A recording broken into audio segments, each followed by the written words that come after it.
오늘 하나님의 말씀은 로마서 1장 16절로 17절에 있는 말씀을 보도록 하겠습니다. 로마서 1장 16절로 17절에 있는 말씀을 제가 보도록 하겠습니다. 내가 복음을 부끄러워하지 아니하노니 이 복음은 모든 믿는 자에게 구원을 주시는 하나님의 능력이 됨이라. 먼저는 유대인에게요 그리고 헬라인에게로다. 복음에는 하나님의 의가 나타나서 믿음으로 믿음에 이르게 하나니 기록된 바 오직 의인은 믿음으로 말미암아 살리람과 같으니라. 아멘. 저는 로마서 1장 16절로 17절의 말씀을 통해서 복음은 모든 믿는 자들에게 구원을 주시는 하나님의 능력이라는 제목으로 여러분들과 함께 하도록 하겠습니다. 제목을 간단하게 줄이면은 복음은 하나님의 능력, 이렇게 우리가 이야기할 수가 있겠죠. 자, 오늘 우리는 로마서 1장 16절과 17절, 짧은 말씀이지만 이 말씀을 통해서 기독교 신앙의 가장 핵심적인 진리인 이 복음에 대해서 우리는 함께 묵상하고자 합니다. 로마서를 우리가 흔히 뭐라고 얘기하냐면 복음의 헌법이다. 복음의 헌법이다. 이렇게 불립니다. 사도 바울이 기록한 이 서신 가운데서도 가장 체계적으로 복음을 잘 설명한 책이 바로 이 로마서지요. 그리고 오늘 이 본문 로마서 전체의 주제라고 말할 수가 있습니다.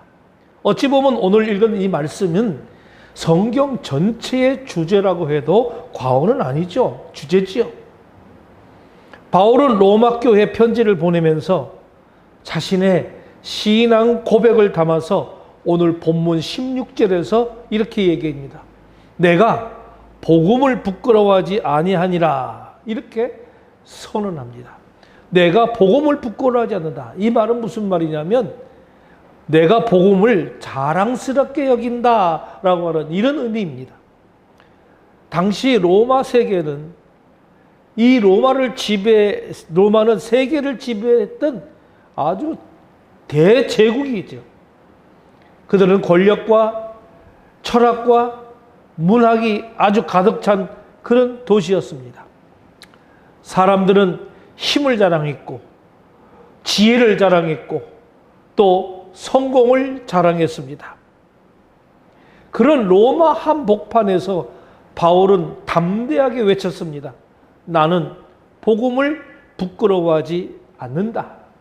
왜 그렇습니까? 복음이라고 하는 것은 단순한 종교가 아니기 때문에 그렇습니다. 복음은 인간의 사상이 아니기 때문에 그렇습니다. 복음은 사람을 변화시키는 하나님의 능력이기 때문에 그렇죠. 그리고 복음은 영원한 생명을 누리게 하면서 우리가 사는 이 사회와 세계를 가장 이상적으로 변화시킬 수 있는 위대한 능력이라고 하는 것입니다. 오늘도 마찬가지입니다. 세상은 돈의 힘을 말합니다. 그래서 어제 방송에 보니까 드디어 1조 억만장자, 1조 만장자가 나타났다고 그래요. 1조. 옛날에는 우리는 억만장자 그랬지만 지금은 1조를 이야기하는 그런 재산을 가지고 돈이 힘이에요. 그리고 이제는 권력을 잡아한다. 권력의 힘을 말합니다. IT 기술을 통해서 이제 과학의 힘을 이야기합니다. 기술의 힘을 이야기합니다. 그러나 인간의 영혼을 구원할 수 있는 힘은 이것도 아니고 저것도 아니고 아무것도 없어요. 오직 복음밖에 없다는 겁니다.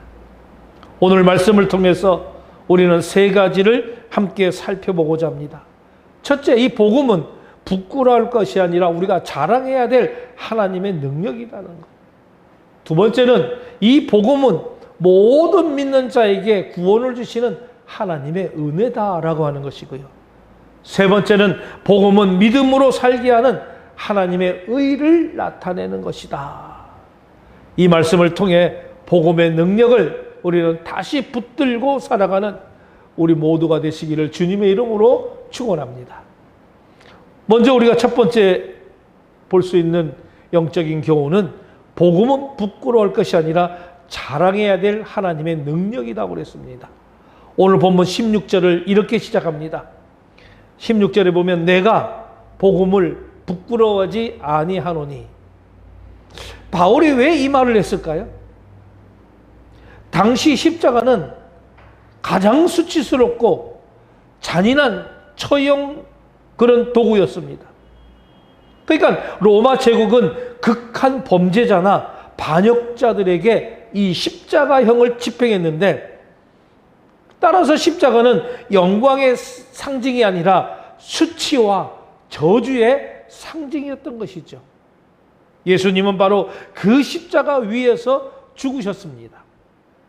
세상 사람들의 눈으로 보면 예수님의 이 죽음은 아주 실패처럼 보였죠. 능력 있는 왕도 아니었고요, 어떤 정치적인 혁명가도 아니었습니다. 그래서 결국 십자가에서 처형을 당한 사람으로 그렇게 보였던 것이죠. 그래서 많은 사람들이 십자가의 복음은 어처구니 없는 것이고 어리석은 것이라고 그렇게 생각을 했던 것입니다. 당시 헬라인들은 인간의 지혜와 철학을 자랑했습니다. 그들에게 십자가는 정말 비합리적이고 어리석은 이야기처럼 들렸지요. 유대인들은 능력 있는 메시아를 기대했기 때문에 이 십자가에 달린 예수를 받아들이기가 어려웠던 것입니다. 그러나 바울은 세상의 평가에 흔들리지 않았다는 것입니다. 왜냐하면 이 바울은 복음의 능력을 직접 경험한 사람이었기 때문에 그렇습니다. 이 과거의 바울은 교회를 정말 핍박했던 사람인데요. 그는 예수 믿는 사람들을 잡아가두고 교회를 무너뜨리는 그런 일에 아주 앞장섰던 사람이 바울이죠. 이 자신의 열심이 하나님을 위한 것이라고 믿었던 그런 사람들이었던 것이죠. 그러나 이 바울이 다메섹 도상에서 부활하신 주님을 만난 후에 그의 인생은 완전히 변화되고 바뀌었다는 사실이죠. 증오가 사랑으로 바뀌었다는 것입니다. 교만이 겸손으로 바뀌었습니다. 율법주의가 은혜로 바뀌었습니다. 박해자가 전도자로 바뀌었습니다. 자신만을 위해서 살던 사람이 복음을 위해서 목숨까지 내어놓는 사람으로 변화되었습니다. 이것이 바로 복음의 능력이라고 하는 것입니다. 복음은 바울 한 사람만 변화시킨 게 아니에요. 이 복음은 지난 2000년 동안 수없이 많은 사람들의 삶을 변화시켜 왔습니다. 지금도 그것은 진행 중입니다. 술과 중독에 묶여있던 사람을 변화시켰고, 폭력과 분노 속에 살았던 사람을 변화시켰고, 절망과 상처 가운데 있던 사람들을 새롭게 했습니다.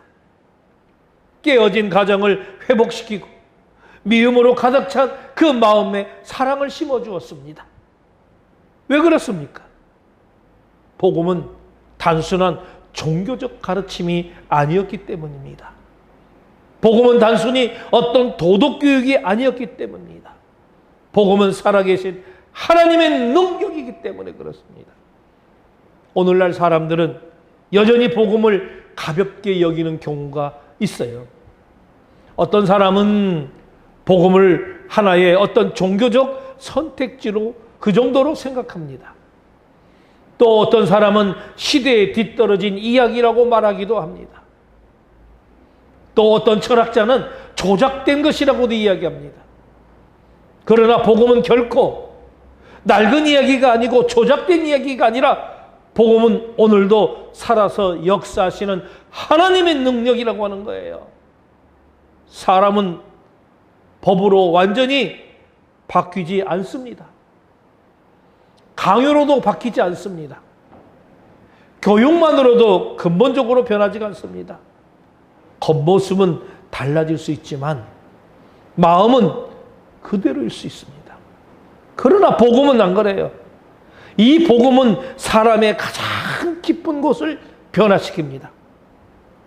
복음은 죄로 인해 죽어있던 영혼을 살리고 하나님과 멀어졌던 사람을 하나님께로 돌아오게 합니다. 이 복음은 굳어진 마음을 녹입니다. 상처 입은 영혼을 치유합니다. 죄 가운데 있는 사람을 새 사람으로 만듭니다. 절망 가운데 있는 사람에게 소망을 줍니다. 두려움 가운데 있는 사람에게 담대함을 줍니다. 그래서 복음은 단순히 삶의 일부를 바꾸는 것이 아니라 인생의 방향 자체를 바꾸어 놓는다는 거예요. 여러분, 우리는 이 복음을 절대로 부끄러워해서는 아니 됩니다. 오히려 복음을 가장 귀한 보배로 여기며 우리는 자랑해야 합니다. 세상은 자신의 학벌을 자랑하고 자기의 가문을 자랑하고 재산을 자랑하고 성공을 자랑하고 권력을 자랑합니다. 그러나 그리스도인들은 복음을 자랑하는 사람이어야 하는 거죠. 왜냐하면 복음만이 영원한 생명을 주기 때문에 그렇습니다. 가정에서도 복음을 자랑해야 합니다. 직장에서도 복음을 자랑해야 합니다. 학교에서도 복음을 자랑해야 합니다. 세상 속에서도 복음을 부끄러워하지 말아야 합니다. 물론 때로는 복음을 전하는 것이 부담스러울 수도 있습니다. 세상의 시선이 두려울 때도 있습니다. 그러나 우리가 기억해야 할 것은 복음은 결코 부끄러운 것이 아니라고 하는 이 사실인 것이죠. 오히려 복음은 세상을 구원하는 하나님의 능력이면서 인생을 변화시키는 하나님의 선물입니다. 그러므로 우리는 바울처럼 담대하게 고백해야 됩니다. 내가 복음을 부끄러워하지 아니하노니. 복음을 자랑스럽게 여기는 이 고백이 우리의 고백이 되기를 부탁을 드립니다. 복음의 능력을 경험한 사람답게 복음을 사랑하고 복음을 자랑하며 복음을 전하는 삶을 살아가시기를 소망합니다. 왜냐하면 복음은 오늘도 살아서 역사하는 하나님의 능력이기 때문에 그렇습니다. 할렐루야. 두 번째 얻을 수 있는 하나님의 영적인 교훈은 복음은 모든 믿는 자들에게 구원을 주시는 하나님의 은혜라고 하는 것입니다. 바울은 계속해서 16절 하반절에서 말합니다. 이렇게 얘기합니다. 이 복음은 모든 믿는 자에게 구원을 주시는 하나님의 능력이 됨이라. 여기서 중요한 단어는 뭐냐? 모든이라고 하는 거예요. 모든. 그러니까 복음은 어떤 특정 사람들에게만 위한 것이 아니라 유대인만 위한 것도 아니고 부자만 위한 것도 아니고 선한 사람만을 위한 것도 아닌 것이죠. 복음은 모든 사람을 위한 것입니다. 왜냐하면 모든 사람들이 죄인이기 때문에 그래요. 성경은 로마서 3장 23절에 이렇게 말씀합니다. 모든 사람이 죄를 범하였음에 하나님의 영광에 이르지 못하였다. 모든 사람들이 죄를 지었기 때문에 하나님의 영광에 이르지 못했다는 거예요. 그래서 죄는 하나님과 인간의 사이를 갈라놓았습니다. 인간은 스스로 하나님께 나아갈 수가 없게 되었습니다. 죄는 단순히 몇 가지 잘못된 행동만을 의미하지는 않습니다. 죄는 하나님 없이 살려고 하는 인간의 본성입니다. 하나님보다 자신을 더 의지하고 하나님의 뜻보다 자신의 뜻을 앞세우는 것이 바로 죄의 본질인 거죠. 그래서 인간은 아무리 노력해도 자신의 힘만으로는 하나님께 나아갈 수가 없다라고 하는 것입니다. 선행으로도 도덕으로도 종교적인 열심으로도 죄의 문제를 해결할 수가 없어요. 죄의 문제는 인간의 방법으로 해결할 수 없는 영적인 문제이기 때문에 그렇습니다. 그래서 하나님께서 이 독생자 예수 그리스도를 이 땅에 보내셨던 것이죠.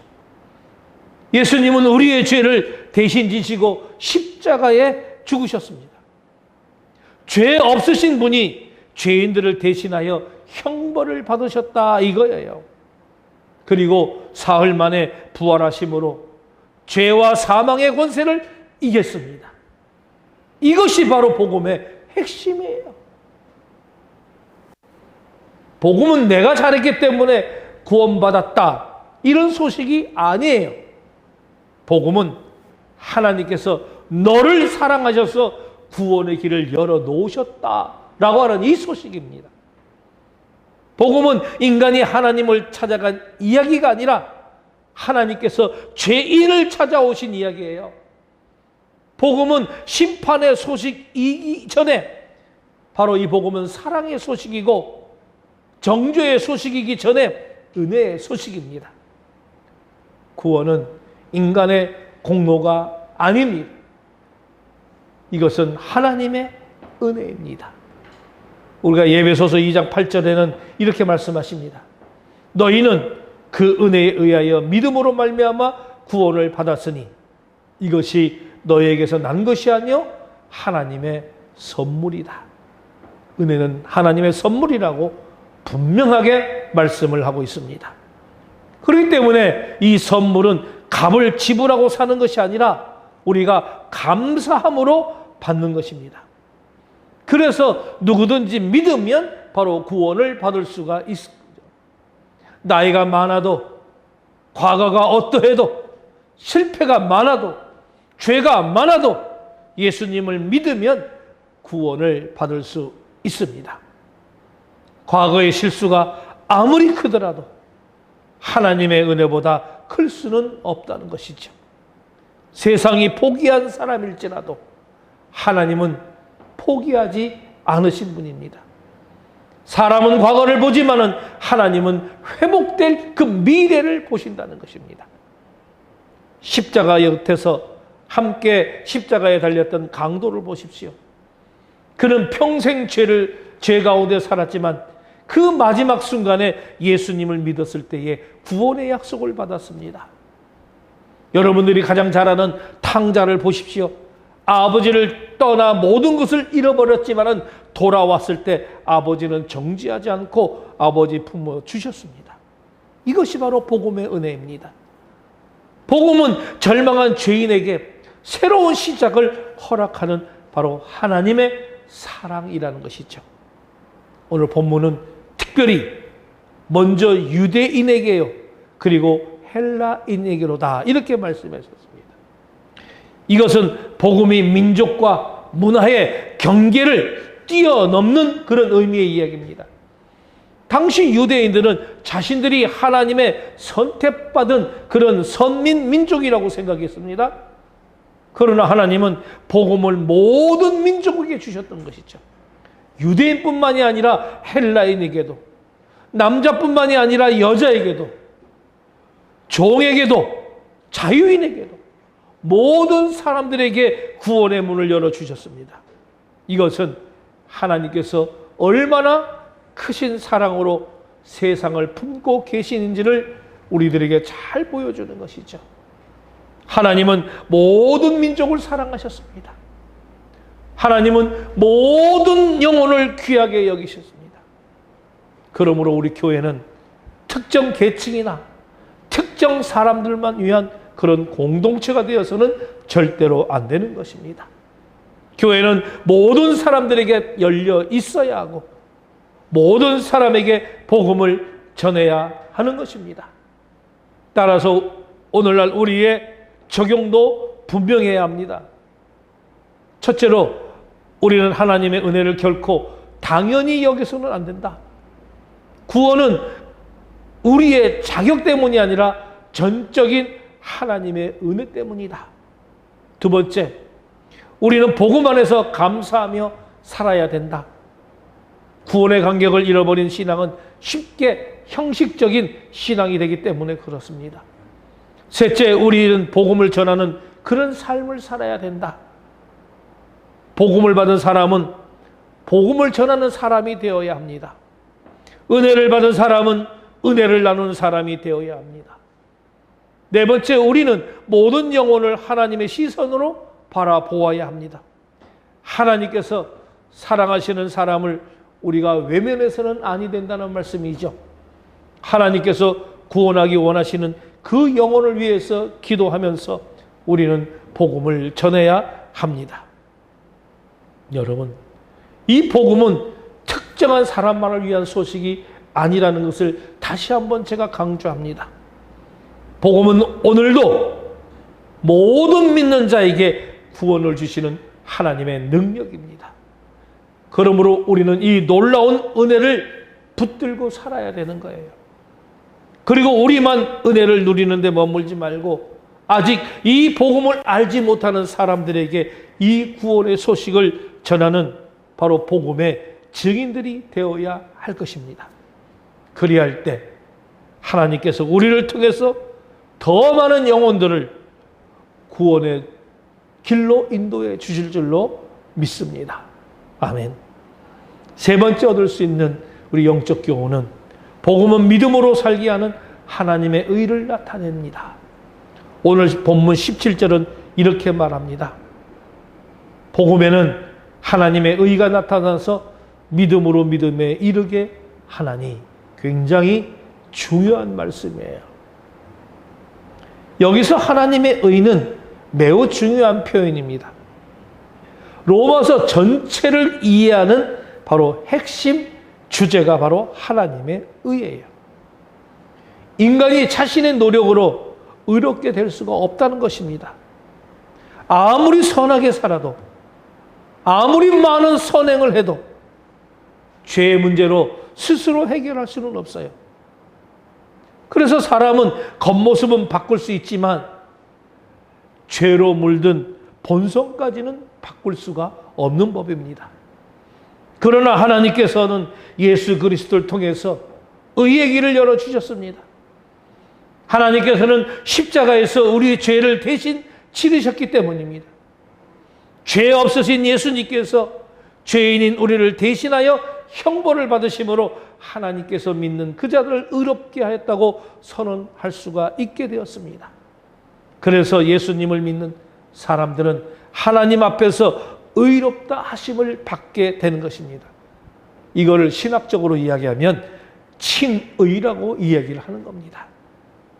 칭의란 뭐냐 그러면 죄인이 은혜되었다는 뜻이 아니라 예수 그리스도의 의가 우리들에게 전가되어 하나님께서 우리를 의롭다고 선언하시는 그런 은혜의 의미입니다.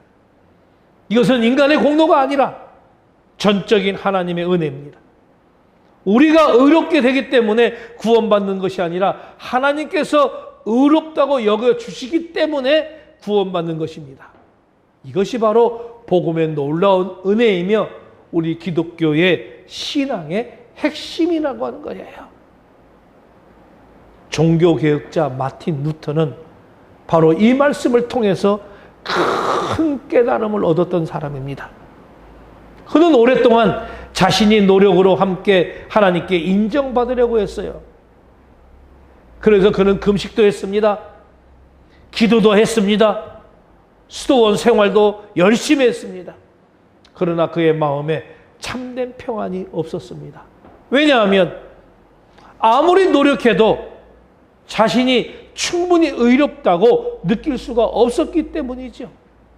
그러나 로마서 1장 17절을 묵상하던 중에 그런 놀라운 진리를 발견합니다.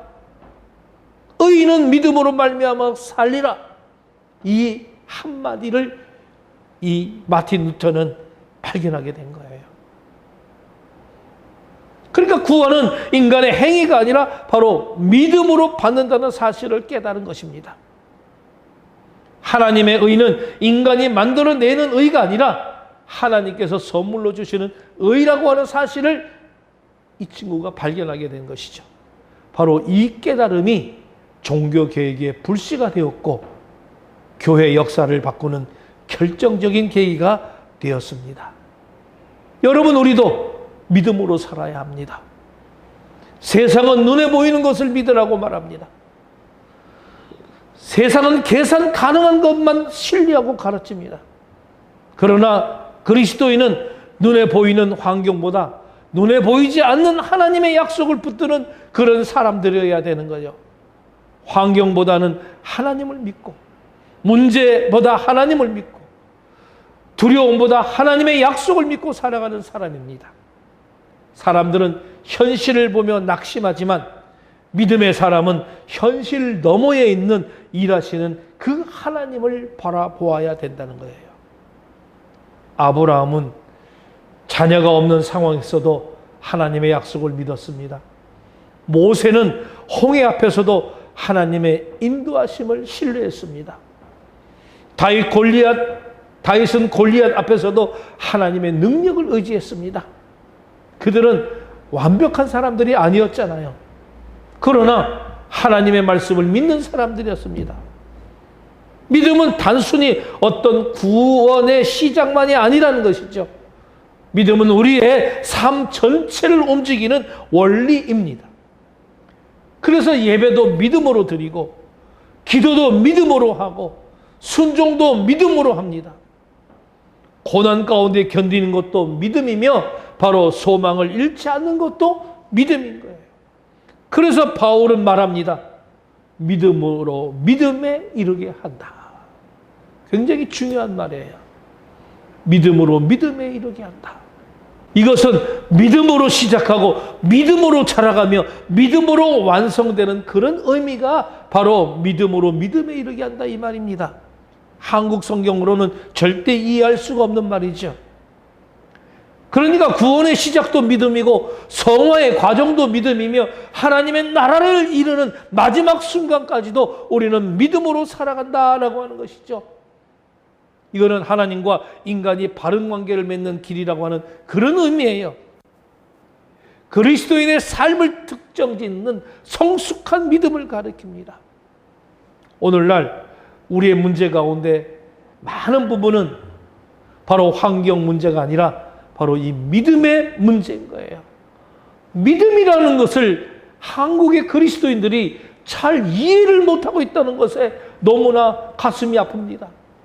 믿음이 뭔지를 몰라요. 하나님께서 일하실 것을 믿지 못하기 때문에 우리는 낙심하고 하나님의 약속을 신뢰하지 못하기 때문에 두려운 경우가 많습니다. 그러나 복음은 우리에게 분명히 말합니다. 의인은 믿음으로 살리라. 그러므로 우리는 상황에 따라 흔들리는 사람이 아니라 바로 하나님의 말씀 위에 굳게 서는 사람이 되어야 한다는 거예요. 눈앞의 현실보다 하나님의 약속을 더 신뢰해야 합니다. 내가 오늘 이해되지 않는 일이 있어도 하나님께서 선하게 인도하는 것을 믿어야 하는 거예요. 여러분, 복음은 우리를 구원할 뿐만 아니라 믿음으로 살아가게 하는 능력입니다.